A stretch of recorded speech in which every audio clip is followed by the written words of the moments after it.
Hello, and welcome back to my channel. Today, for a little something special, we're going to do an unboxing here. First of all, if you're new to my channel, hi, how are you? It's good to see you. If you're returning, hello, welcome back. It is so great to see you again. I would love to have you guys as part of the family. Be sure to click the subscribe button and all of that good stuff. If you want to book a personal reading with me, link is in the description below.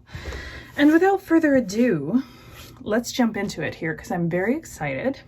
Now, this is my birthday month. I do have a sale going on my psychic services over on my website, so if you want to take advantage of that, you know where the link is. But a friend of mine was very kind enough to send me the Mermaid Tarot as a birthday gift, so I thought I would go ahead and unbox it for us today. So I've already taken all the plastic off and stuff. I'm not gonna lie, I've played around with it already, as you'll see as we go. But it's got a great box, typical Llewellyn heavy box with the magnetic clasp here, and it opens up. I really like the, I don't know if you can see that, there's like a fish scale kind of mermaid scales over here, and it's very, very pretty. Again, we have the guidebook here, nice chunky book. It's like an actual like paperback here. And all of the pages are, you get a full color image of the card and then the descriptions in upright and reversed meaning. And so, like I said, I've kind of been flipping through this already, and it's got, I'm liking a lot of the interpretations here. So it does have a little bit about the major, minor, the numbers at a glance, kind of what they mean, which is typical of Llewellyn books, but I do really, really like that. At the back here, there's mermaid magic and spreads, which is beautiful. Spell for money, spell for healing, all that good stuff. So there are some room for notes too if you wanted. It is kind of a glossy book though, and I find it's very hard to make notes in here that don't smudge, but if you do want to, there is that. Overall, I am very intrigued to continue working through the guidebook, try some of the spreads in the back. So this was created by Leeza Robertson, oh my god, Leeza Robertson, and illustrated by Julie Dillon. So really good guidebook so far from what I've flipped through. So we're going to move that to the side. Get right into the cards. So we have the lovely little assistance to help us get it out of the box, which I appreciate. And we got a cute little fish at the bottom. So the interesting thing about this deck, and what some of you may know, some of you may not, I actually have a fear of fish. I'm terrified. Goldfish, big fish, doesn't matter, terrified of fish. So I found it very curious how I was going to react to this deck. So far it's okay. They're kind of cartoony, even though they're not, but so far the artwork with the fish isn't bothering me. So that was a relief. So here are the backs. They are absolutely stunning. Typical Llewellyn cardstock, like it's the more, little bit flimsier, but yet they hold up really, really well. And they are a nice standard size with the rounded corners. I personally love Llewellyn cardstock. I think it's my favorite. That, and I really like what US Games has been putting out lately. So like my Universal, is it the Universal? This one. This is US Games. So kind of similar. This one is a bit stiffer even than the US Games, but it is still pretty flimsy. Anyway, they do hold up though. I have several Llewellyn decks, like my, oh man, like my, can't think of the word, Everyday Witch has been through a lot and it still looks just fine. So I know they're nice and tough cardstock. Enough about that. So full disclosure, does not come with edges. Okay, I edged this myself with green. So it's white like their typical, or like off-white maybe, sort of. Their normal sides. But I wanted to bond with the deck, so I used a nice green Sharpie and I edged mine. So it does not come like this. Like I said, I have been playing around with it. So the backs are absolutely stunning. It's like the seaweed kind of kelp. I'm loving it. So here are the cards. They are a little glossy. They aren't super glossy like the Mystic Moments tarot, but they are fairly glossy. So we'll just flip through a few of the cards here. Magician.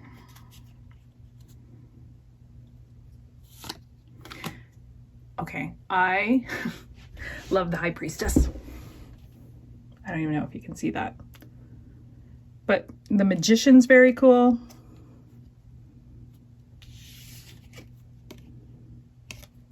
But I love this High Priestess.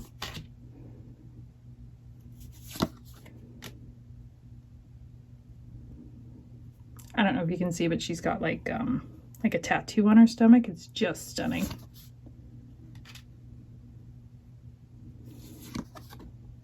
Very cool Hierophant. She's in a library studying. And this is beautiful. The Lovers is like a self-reflection. So it's more about an inner love than an outer love, which I just, oh my God, it's gorgeous. Little seahorse.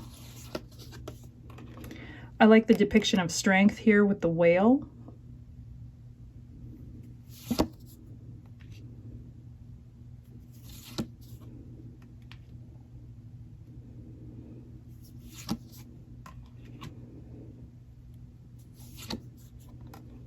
Hanged Man. Okay, this death card just hurts me. Like it actually gives me physical pain. But you can see the oil rigs in the background and all the animals. Oh, just painful, but very important card nonetheless. But you can still see the rebirth, right? Because he's getting saved and they'll clean off the oil. Temperance. Interesting devil card, right? She's got herself caged because of her greed. I kind of like that, having to take responsibility for your own part in any situation. Like that is a very cool depiction, and I really like it. So beautiful star card. Like I said, I'm not going to go through every one of these. Like there's lots of walkthroughs and stuff, but then we get into the wands, which are more fiery. Like they're more, I like that each suit has like a theme, right? So this is like the, I don't know, Polynesian Islands, and they're more fiery. You really see the fire aspect of the suit.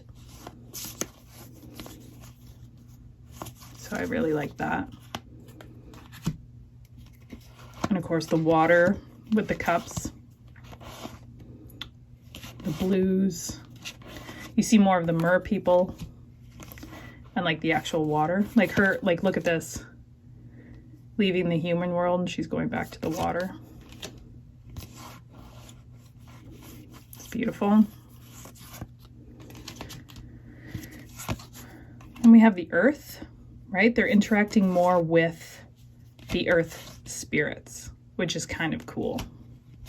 It's very green, lots of trees, right? Interesting, Seven of Pentacles, like waiting for the gestation period and the growth. Working together. Yeah, like it's just very interesting depictions. And then the swords, of course, is more of an ice world. Oh, this is so sad. So that's the theme of the swords. So overall, I really do like, I like the imagery. I like, because I wasn't sure how I was really going to feel about it. I'll show you how it shuffles. It shuffles beautifully. Typical Llewellyn shuffling. Beautiful, gorgeous. So here's the thing about this deck. You kind of think of mermaids as like a lighter deck, you know, happy sunshine, rainbows, a little bit, you know, more fantasy. This is a pretty dark deck. Like, I knew it had a little bit of darkness to it just from the research I was doing and stuff.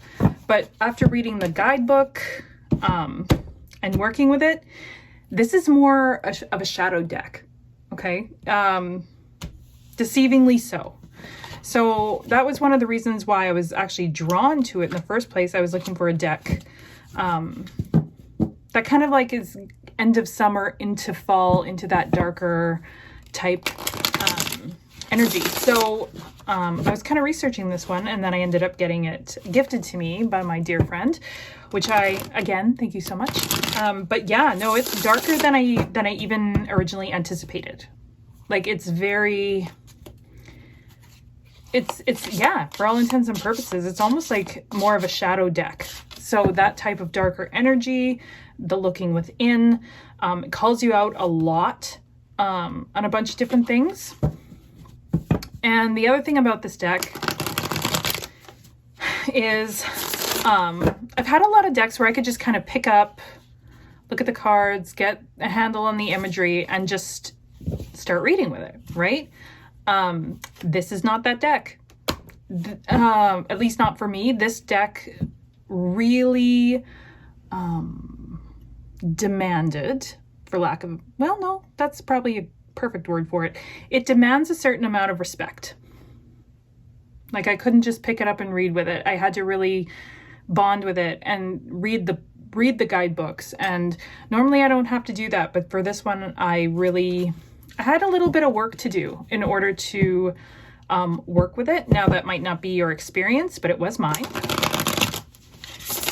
But now that I have worked with it for a little bit, I really, really do enjoy it. A lot, actually. More than I thought I would. It intrigues me. It fascinates me. It gives really deep readings. So I'm looking forward to working with it more. So... I won't be reading for others with this deck, not for a while at the very least.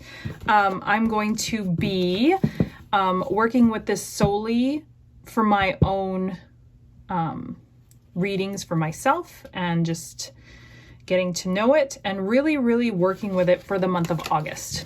I won't be working for my personal readings.